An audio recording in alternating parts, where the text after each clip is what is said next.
Hello guys, pag-usapan lang natin si Daniel Padilla at Ian Veneracion na spotted nga naman sila guys sa Italy bilang action star at magkasama na sila ngayon guys dahil spotted na nga naman kasi guys ang pagbabalik ni Daniel Padilla sa kanyang bagong teleserye na Incognito at ginagawa yan dati guys sa El Nido, Palawan. At ngayon guys, talagang mas sinulit pa nga guys nila ang pagsushooting dahil dinala nila guys sa ibang bansa tulad ng Italy. At talagang pinagkakaguluhan nga naman sila guys ng mga netizens. Hindi lang naman guys mga Pinoy, pati mga ibang lahi ay pinagkakaguluhan nga naman sila.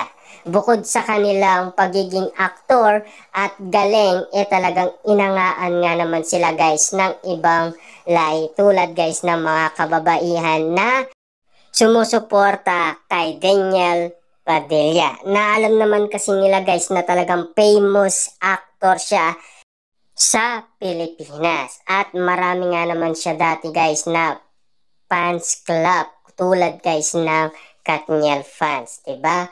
Hanggang ngayon guys, nandun pa rin guys ang mga Katniel fans. Naati na lang sila guys dahil ang iba lumipat na kay Catherine Bernardo. Ganyan kasi guys, kalakas si Catherine Bernardo. Pero malakas din naman guys si Daniel Padilla. Naani mo talaga guys, sobrang dami noon siya ay nag-concert sa Davao City, Mindoro, lalong-lalo na guys sa Pasay City at Tacloban.